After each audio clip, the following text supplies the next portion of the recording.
de arranque, y le venía escuchando al profe y valdría la pena también mencionarlo acá porque son noticias que se han generado durante tempranas horas de la mañana y que tienen que ver, por supuesto, con esta lucha que lleva adelante el país contra delitos tan execrables como la corrupción y, por supuesto, también el narcotráfico.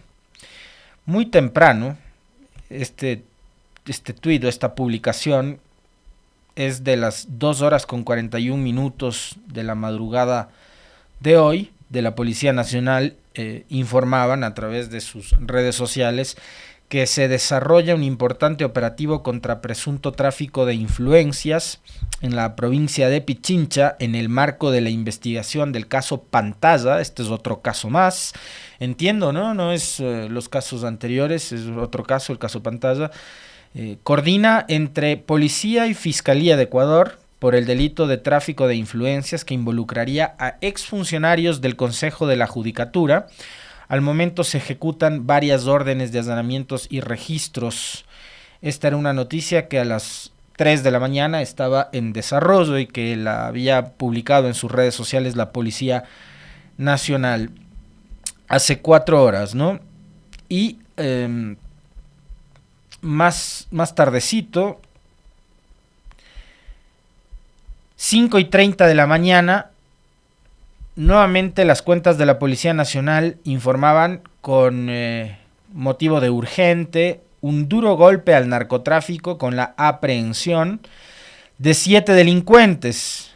A esa hora, a las 5:30 de la mañana, la policía informaba que en estos momentos, en coordinación con la Fiscalía, se encuentran ejecutando varios allanamientos en Quito, Guayaquil, Carchi y Loja, ciudades y provincias desde donde operaba una organización de narcotráfico.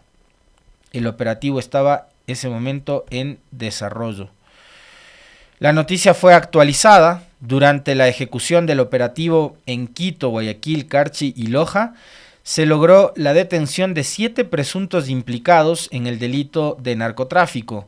José A., Miguel S. como objetivos de alto valor, Germán F., Miguel C. con antecedentes por tráfico ilícito de sustancias sujetas a fiscalización, Climaco O., Jordi G. y Miguel O. Durante los allanamientos se encontraron preliminarmente 20 kilogramos de droga, 3 armas de fuego, cartuchos, dispositivos electrónicos, un vehículo y dinero en efectivo. Ahí están viendo ustedes en imágenes las publicaciones de la Policía Nacional de estos 2 golpes que han dado en horas de la madrugada en un caso vinculado a temas de corrupción, tráfico de influencias en el sistema judicial.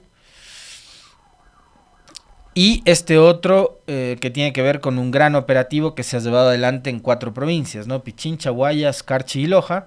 Y también la policía informó esta mañana a las 6:43 que ha sido capturado Jean-Pierre Z., un objetivo de valor medio, en Manabí mediante la ejecución de una operación antidrogas denominada Fénix 155, afectando considerablemente a una célula narcodelictiva que operaba en esta provincia. El antisocial se encontraba en el interior de un inmueble acopiando 240 paquetes de cocaína. Ahí se encontraron un vehículo, una motocicleta, un arma de fuego, un celular y 8 cartuchos. También son al menos 3 golpes que ha dado la policía, la fuerza pública en las últimas horas, en horas de la madrugada de hoy, en contra de el crimen organizado por un lado y también estas redes que aparentemente habían en el sistema judicial y que estarían detrás pues de designación de jueces, concursos de jueces, cosas por el estilo, que ojalá digamos vayan diciéndonos al país la verdadera dimensión de estos casos de corrupción en el sistema de justicia del Ecuador, que digamos nos debe tener como muy preocupados, como muy atentos además a todos los ciudadanos del país, porque evidentemente Se trata de una de las principales funciones del Estado, es la justicia, y no está bien pues que funcionarios que lo que deberían hacer es más bien dar ejemplo de un manejo público honesto, transparente, decente, se estén dedicando a traficar con cargos públicos, con juzgados o con cualquier otro tipo de situación dentro de la justicia. Así que hay que celebrar este tipo de... Yo vivo de celebración en celebración, ¿no? El lunes estaba celebrando los resultados de la consulta, ahora celebro las publicaciones de la policía. No, ya fuera de broma, creo que hay que celebrar cuando la Policía Nacional y la Fuerza Pública en su conjunto dan este tipo de golpes al crimen organizado, al narcotráfico y a las redes de estas de corrupción que se han tejido, que se siguen tejiendo y que yo me imagino habrá todavía algún indecente que seguirá todavía pretendiendo beneficiarse desde el espacio que ocupe a través de estos sistemas, ¿no? En los cuales trafican con cargos, trafican con puestos, buscan beneficiarse, poniéndoles además tarifas a los puestos públicos en este país, cosa que no es nada ajena, que la hemos visto. Creo que, por ejemplo, vale recordar cómo durante el gobierno de Guillermo Lasso se tarifaban los puestos públicos en las aduanas, ¿no? Lo mismo sucederá seguramente a nivel de la justicia, juzgados en Guayas, en Pichincha, en Manabí, en Esmeraldas, que seguramente deben tener un altísimo valor en comparación de otro tipo de juzgados o dependencias judiciales. Golpes al narcotráfico, mientras más los den y mientras más de estos supuestos objetivos de alto valor sean neutralizados, detenidos, hay que, por supuesto, aplaudir. Es una lucha que el país tiene que seguir dándola y que para eso, además, me parece el Estado y el gobierno nacional no debe escatimar ningún tipo de esfuerzos. Los recursos que se necesiten desde la policía, desde el ejército, desde las fuerzas armadas o toda la fuerza pública que está involucrada en esta guerra, en esta lucha contra la corrupción y más el crimen organizado, pues deberían contar con todos los recursos necesarios como para poder seguir dando este tipo de resultados al país. La captura de delincuentes, la desarticulación de bandas es algo que por supuesto nosotros vamos a aplaudir y vamos a celebrar que así sea, que así pase en el país, ¿no? Mientras tanto, lo que hay que también recordar es que acá seguimos con los apagones, a pesar de que ahora, desde la llegada del señor Roberto Luque al este encargo que se le ha hecho, aparte de ser ministro de Obras Públicas y Transporte, ahora también está al frente y es responsable del manejo del sector eléctrico, de los hidrocarburos y de la minería, pero se le ha tratado de dar por lo menos algo de orden a este proceso caótico que ha generado en el país esta cuestión de los apagones. Apagones que ya ahora sí están generando reacciones en el sector productivo, que después de la consulta popular ha decidido sacarse el esparadrapo que les acasaba. Se autocensuraron antes de la consulta algunos representantes del sector productivo que estaban actuando como actores políticos, que estaban haciendo, de hecho, campaña abiertamente a favor de las tesis del gobierno y del sí, y ahora sí han decidido salir y hablar. Entonces, ahora desde el sector productivo entendemos y conocemos de que los cortes de energía le están provocando al país y le están perjudicando al país con pérdidas diarias de no menos de 20 millones de dólares. Entonces hagan ustedes el cálculo de todos estos días que hemos tenido que los ecuatorianos soportar apagones de 8, 9, 12, en algunos casos más horas, ¿no? Recordemos, por ejemplo, lo que pasó en Naranjal o en otros cantones de la patria, en donde hubo cortes de energía que sobrepasaron las 30 horas. Ahí me imagino yo, las pérdidas económicas habrán sido todavía peores. pero ahora por lo menos representantes de los sectores productivos del país eh, están hablando ya de los perjuicios que han ido generando estos cortes energéticos, ¿no? 20 millones de dólares de pérdidas al día. Eso nada más y nada menos es lo que están generando los apagones. Que el ministro ahora salga y diga que los horarios, que la página web, que se ha activado un portal para informar a la ciudadanía de los horarios, los cortes, no sé qué, que le quieran dar un poco más de orden, de sensatez también, después de aquellas desatinadas y eh, desafortunadas declaraciones del secretario de Comunicación Roberto Izurieta de que hubo un sabotaje, de que el correísmo estaba detrás del sabotaje, tratando de politizar un asunto que es total y eminentemente técnico. Ahora sí, con un técnico al frente, le están tratando de poner por lo menos algo de orden a una comunicación que tampoco termina de satisfacer a la gente, porque ayer yo iba escuchando un programa radial en horas de la noche y no solamente escuchándoles a los conductores del programa de radio, sino a la gente que opinaba, a los ciudadanos que llamaban a esta estación radial y que manifestaban su descontento y su inconformidad con respecto del incumplimiento incluso de los temas de los horarios. Tengo en la cabeza el testimonio de un profesional de la psicología que decía que él en su consultorio privado atendía, digo atendía y hablo en pasado porque me imagino que será súper irregular la forma de trabajar que tiene ahora este profesional de la psicología, que él atendía en hora de la tarde y noche, de 4 a 20 horas en su consultorio privado, y que por los cortes de energía él ha tenido que o suspender las consultas o hacerlas de manera parcial, ya no desde las 16 hasta las 20 horas, sino desde las 16 hasta las 18, cuando todavía se puede trabajar con algo de luz natural, con las persianas o las cortinas y las ventanas abiertas, y dejar de trabajar las 2 horas siguientes, que yo no sé cuántas consultas tendrá él que cancelar y cuántas pérdidas eso también le significará a este profesional de la psicología, ¿no? Entonces, él y otros ciudadanos se quejaban porque no se respetan, se dice, van a cortarle los horarios de tal hora, van a cortarle la luz de tal hora a tal hora. Y resulta que o no te cortan y tú ya habías planificado además tu vida, la vida de tu familia, el ritmo que cambió definitivamente con este tema de los cortes de energía, y te hiciste la idea de que vas a tener ese corte de tales horas a tales horas.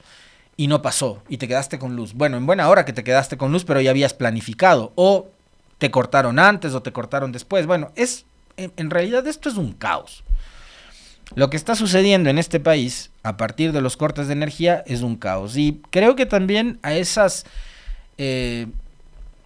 cuantiosas pérdidas económicas, que como les digo, los propios representantes del sector productivo ya ubican en cifras que superan los 20 millones de dólares diarios de pérdidas económicas, habría que también sumar este tipo de conflictos, de situaciones negativas que generan, ¿no? El malestar que hay en la población porque o no se cumplen los horarios o les quitan la luz no en la hora que les habían indicado según el cronograma, en fin, son situaciones que a la población finalmente le terminan de no cuadrar o de incomodar, porque todo esto indudablemente lo que ha hecho es venir a alterar el ritmo de vida de los ciudadanos y de las ciudadanas, ¿no?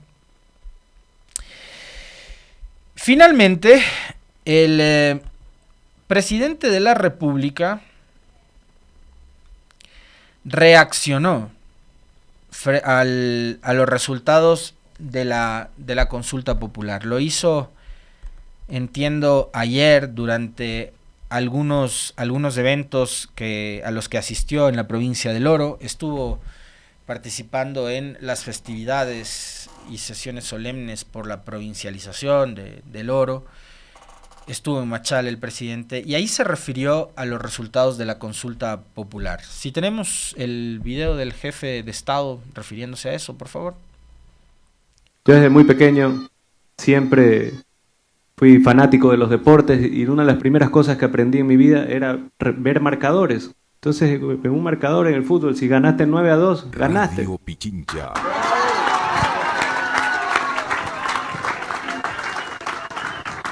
Hay otros que jamás entendieron esa parte. Siempre el número más alto es el que gana. Esa es toda la reacción del presidente del tema de la consulta. No, no hay alguito más, no hay un poquito más, ¿no? Increíblemente esa es la reacción. ¿Pueden ponerle otra vez, por favor? Dura 5 segundos. ¿Puedes ponerle otra vez? Me avisas cuando lo tengamos, porque a mí sí me ha generado una profunda decepción después de un proceso de consulta popular en donde se estaban abordando temas tan importantes, que se lo reduzca a esto. Ahí va. Yo desde muy pequeño siempre fui fanático de los deportes y una de las primeras cosas que aprendí en mi vida era ver marcadores. Entonces, en un marcador en el fútbol, si ganaste 9-2, ganaste. Radio Pichincha.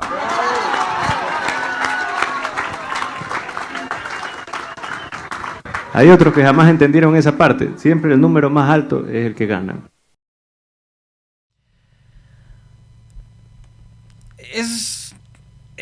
Es la realidad que tenemos, es el país que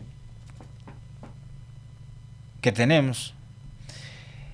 Y seguramente habrá ciudadanos, personas, a las que les pueda resultar súper graciosa la declaración del presidente, le puede parecer simpático la forma en la que el presidente comunica, informa, reacciona a un evento tan importante como lo es y como lo fue, en este caso, una consulta popular. Indudablemente. Además, digo, para todos hay, en cuestión de gustos y de colores, yo no me voy a meter a cuestionar, por supuesto, si les agrada o les desagrada a las personas que gustan de aquello, la manera en la que comunica el presidente Noboa, que de hecho me parece le ha resultado súper eficiente. Con esa forma de comunicar, el señor presidente, Daniel Noboa, ganó la elección presidencial. Fue eficiente.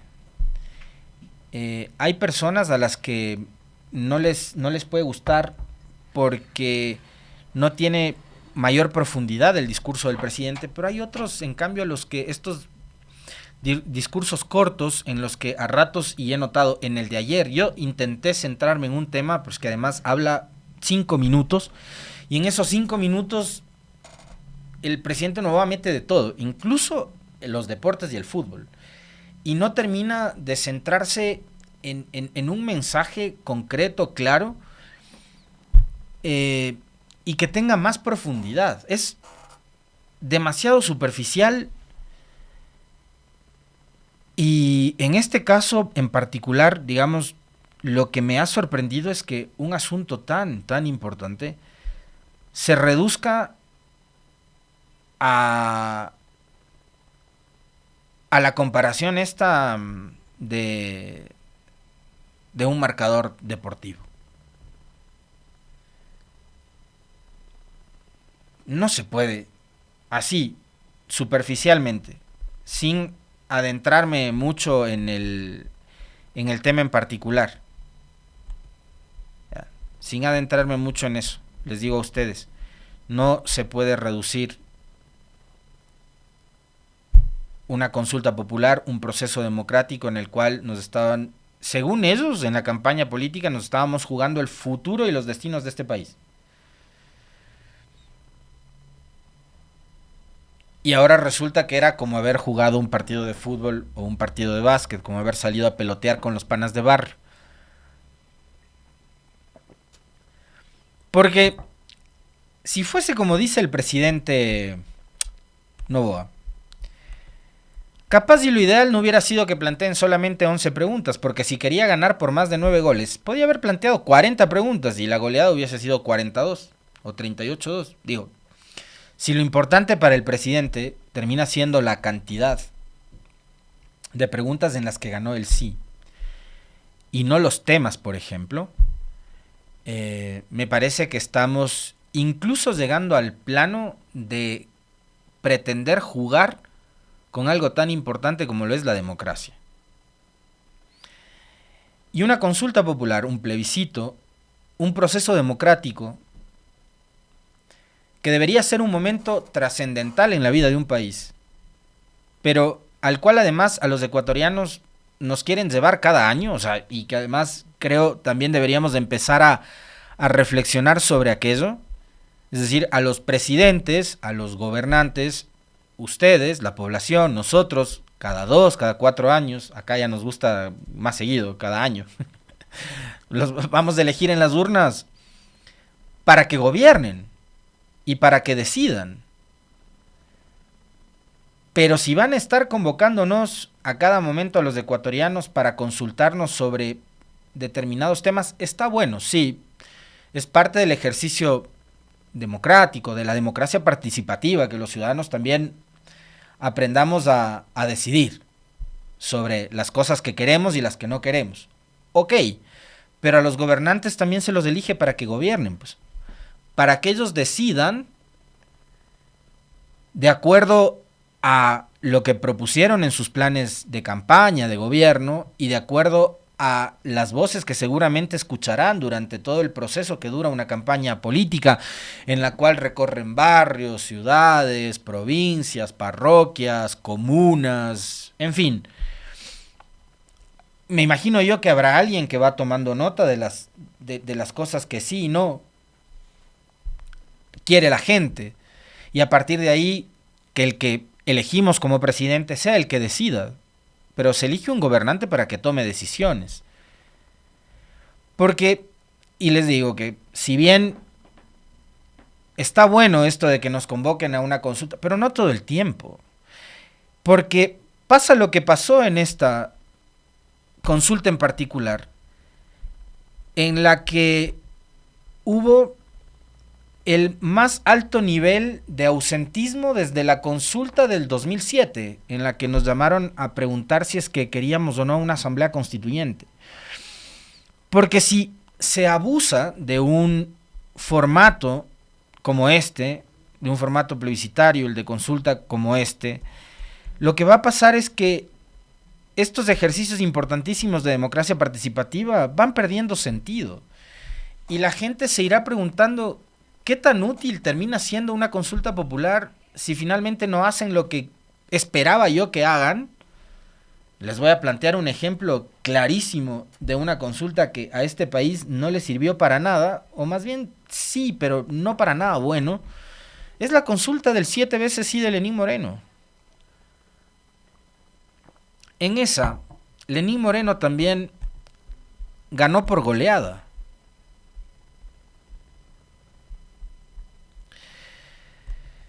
Y sí, como bien recibo un mensaje acá, muy claro por cierto, una consulta se propone para ganarla, no para quedar empates o para quedar 9-2 o 5-5 o 6-5, 7-2 o lo que sea. La consulta la haces para ganarla.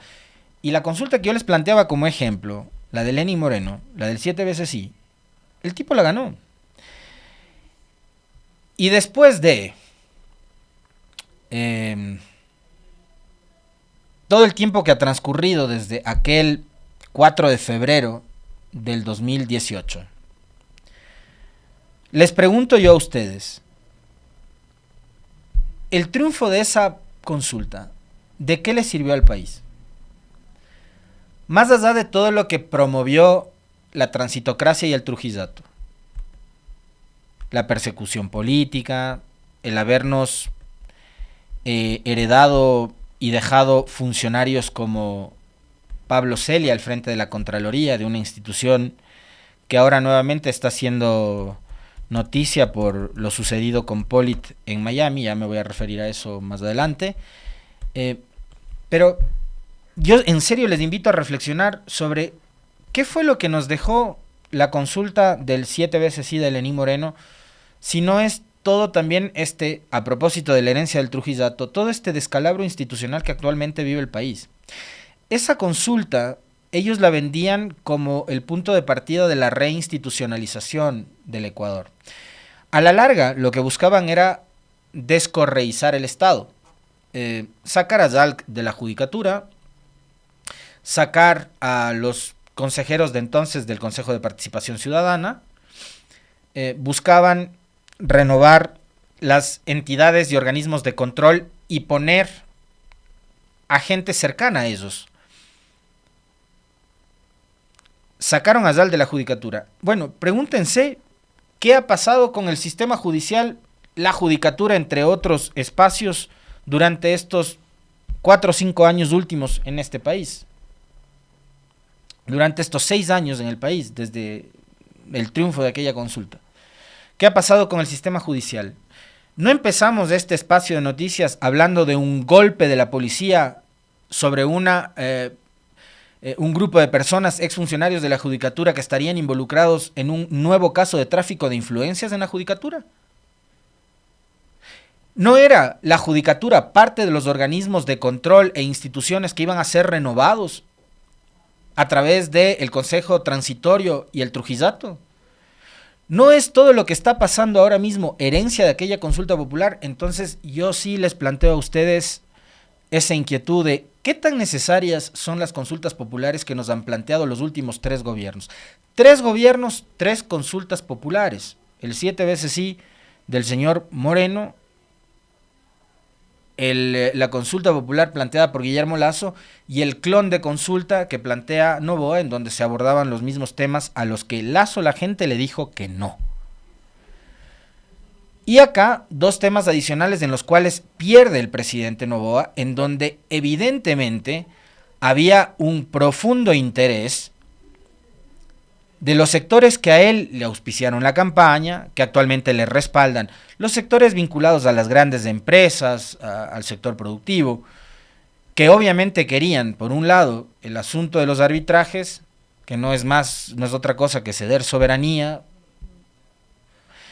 ante posibles litigios que podría haber en este país entre una empresa transnacional y el Estado, y el trabajo por horas, que evidentemente sabemos hacia dónde querían ir, mudar seguramente a su planta de trabajadores, a sacarlos del actual régimen en el que están, de acuerdo a lo que dice el Código de Trabajo, volver a contratarlos, ya sea al plazo fijo o por horas, sin IES, sin vacaciones, sin los beneficios que eso conlleva, ¿no? Los pagos de décimos y demás. Haber perdido esa pregunta, solo esa, ya ni siquiera la del arbitraje, solo la del trabajo por horas, para el presidente Noboa significa un gran golpe. No voy a hablar de derrotas, si ganó, quién ganó o no esta consulta, porque me parece que eso también es terminar reduciéndolo todo a un asunto de ganadores y perdedores, y me parece que por ahí no pasa la discusión. Pero sí, yo suscribo el mensaje que recibí antes. Un gobierno, sea cual sea el tema que plantee en la consulta, sea cuales sean las preguntas, plantea la consulta para ganarla. Y porque todas las tesis que están planteadas en esa consulta, ya sea en esta, como en la del año anterior o como en la del 2018, eran tesis que defendía cada uno de los gobiernos de turno. Y así sea que haya perdido 2 preguntas con relación a 9, esas preguntas en las que ganó el no, quiere decir que perdió el gobierno, sus tesis. Esto obviamente, e insisto, no se reduce a un asunto de ganadores y perdedores, pero si el presidente quería ganar por más goles, entonces era de que nos plantee una consulta de 40 preguntas. Si se reduce a comparar con el marcador de un partido de fútbol, yo le planteo un partido de básquet, presidente, ahí se gana por 100 puntos, 80, ¿no? Entonces no se puede reducir un asunto tan importante a una comparación tan superficial como la que ha hecho el presidente, de quien yo esperaba algún otro tipo de reflexión, porque además ayer que conocíamos esta reacción del presidente, también conocíamos la reacción de quienes hasta ayer habían actuado como sus aliados, son los señores del Partido Social Cristiano, que una vez que han sufrido 2 bajas más de su bancada, lo ha manifestado Alfredo Serrano, presidente de este partido, han decidido romper, digamos romper entre comillas, porque con ellos francamente no se sabe, la supuesta alianza que mantenían con ADN y con el gobierno. A partir de hoy, entiendo, no habrá más acuerdo político entre el PSC y el presidente Noboa. No sé qué tan de acuerdo, por ejemplo, esté con esta decisión el presidente de la Asamblea, Henry Kronfle, quien entiendo es bastante cercano al presidente Noboa. Esto podría afectar, digamos, la primera pregunta que probablemente muchos ciudadanos nos hicimos ayer una vez que conocíamos este anuncio de los señores del PSC, ¿podría afectar el trámite de las reformas legales que se tiene que hacer vía parlamentaria como resultado de la consulta popular? Me parece que no, y me parece que ahí los mismos socialcristianos, la propia Revolución Ciudadana, que ellos, digamos, sí están ubicados en el andarivel de la oposición a este gobierno, no únicamente porque se rompió un supuesto acuerdo político que había, sino porque su ideología lo ubica precisamente como un movimiento político opositor a un régimen que defiende tesis totalmente contrarias a las que un movimiento de izquierda como es la Revolución Ciudadana. Yo entendería que por ser un mandato popular, incluso ellos se van a ver obligados a hacer lo posible porque esas reformas legales derivadas de la consulta se aprueben. Y porque además así el gobierno deberá contar de la manera más expedita y más rápida y prolija posible con las herramientas legales necesarias como para que ya no tenga más excusas ni pretextos para justificar su inacción frente a la grave situación de inseguridad y de violencia que vive el país. Creo que incluso el llamado de los ciudadanos, de los medios de comunicación, de la opinión pública, de quienes hacemos periodismo, comunicación, lo que sea, es a los señores de la Asamblea hacer todo lo posible como para que el gobierno cuente con las herramientas y mecanismos legales derivados de esa consulta, como para que ya no tenga más pretextos. Es que la Asamblea boicotea, es que la Asamblea bloquea. No, ya hay un mandato ciudadano de que quieren que los militares apoyen en tales tareas, de que quieren que las armas incautadas pasen a la fuerza pública, de que quieren el control permanente de militares y lo que sea en las calles y cárceles, en fin, el comiso de bienes, etcétera. Bueno, hagan lo posible para que todas esas reformas se aprueben y se tramiten a la brevedad posible y el gobierno nacional, la fuerza pública, la policía y los militares tengan también de su lado las herramientas y normas legales suficientes como para que ya no tengan la posibilidad de ponerle más excusas al país. Y para cerrar, sobre este caso del juicio político en contra de Carlos Polit,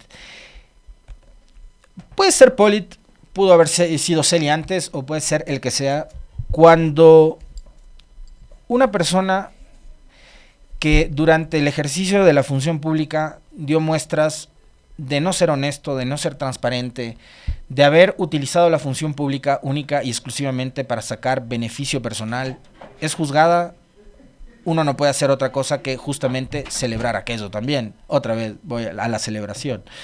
Que un corrupto sea sentenciado o sea juzgado está bien. Eso está bien. El problema es cuánto tiempo se ha dejado pasar por un lado.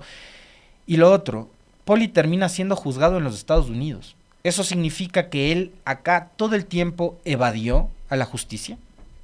No fue juzgado en el Ecuador. Un funcionario público que se benefició de recursos públicos, que utilizó la función pública en el Ecuador, no fue juzgado acá. Y eso significa, primero, así, a grosso modo, que evadió la justicia de este país. Y dos, que en ese entonces, como ahora,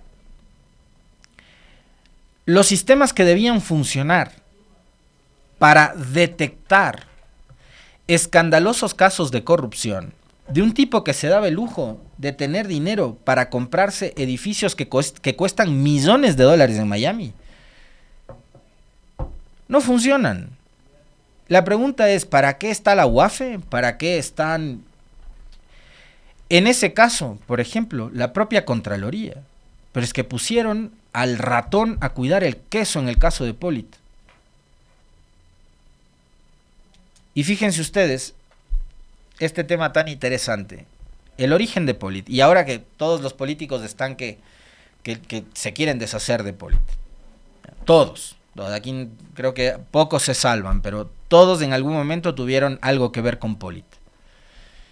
El tipo apareció en la función pública durante el gobierno de Gutiérrez, en donde ocupó varios puestos públicos dentro de la estructura del gobierno, desde gobernador de la provincia del Guayas hasta después ser jefe del gabinete del gobierno de Gutiérrez. Después, y cierto es, que fue contralor durante la época de Correa, es verdad, desde el 2007 al 2017, 10 años, este tipo estuvo como juez de cuentas del Estado. Y en esa época hubo Secretaría Anticorrupción. ¿De qué sirvió? Había Fiscalía General del Estado. ¿De qué sirvió? Había Unidad de Análisis Financiero. ¿De qué sirvió? Superintendencia de Bancos. En fin, ¿de qué servían todas esas instituciones que se habían creado para combatir la corrupción si nunca detectaron lo corrupto que fue Polit? Que sacaba de paso 100 en cada uno de los concursos para designar contralor. Porque era un tipo brillante además, ¿no? Yo cada vez que les preguntaba a los consejeros de participación de esa época, ¿cómo es que a un piso como Polit le pone 100? Y ellos decían, es que era el que más estudiaba o el que más sabía. Fue contralor 10 años. Pero antes, como les decía, apareció en el gobierno de Gutiérrez.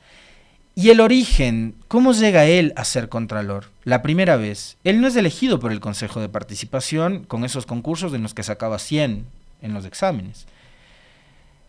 Él fue elegido a través de una terna elaborada por el Congreso de la época, un Congreso que estaba principalmente conformado por asambleístas del Partido Renovador Institucional Álvaro Noboa, Acción Nacional, PRIAN, que era la bancada más numerosa en aquel 2007, por el Partido Social Cristiano, la Sociedad Patriótica y los rezagos que quedaban de la Democracia Popular, que ahora tiene a uno de sus voceros que recién nomás quebró un periódico, no les pagó a sus trabajadores y ahora anda de defensor a ultranza del gobierno de Noboa. Es un calvito igual que yo, no tan simpático, pero es un calvito. Esa alianza de socialcristianos, novoístas, gutierristas y demócratas cristianos fueron los que a través de la asamblea y la conformación de una terna decidieron poner, encabezando esa terna, a Polit. Y es a ese tipo de esquema, en donde la política era la que designaba autoridades de control, es a la que quieren volver eliminando la figura del Consejo de Participación. Ninguno de los dos sistemas es perfecto. El tema en que cualquiera de esos dos sistemas van a estar los seres humanos. Entonces el problema no son las instituciones, son las personas que están al frente de esas instituciones, que eso es algo que yo siempre les digo. Ni el sistema a través de la asamblea es perfecto, probablemente es un poco más democrático, sí, pero tampoco el sistema que se utilizó a través del Consejo de Participación Ciudadana, que después se fue desnaturalizando con el pasar del tiempo, porque la intención primaria era interesante, participación ciudadana. Pero fíjense ustedes de dónde salió Polit. Ahora, que el tipo es un pillo, es un delincuente y tiene que pagar a la justicia, en buena hora. No lo va a hacer acá. Lo va a hacer en Estados Unidos, en donde la justicia tampoco es una institución llena y plagada de ángeles, ¿no? La justicia en los Estados Unidos, como acá, también ha tenido casos de corrupción. No es que es perfecto el sistema judicial de los Estados Unidos. Probablemente es menos malo que el nuestro. Puede ser, pero tampoco es que está lleno de jueces que son todos arcángeles caídos del cielo.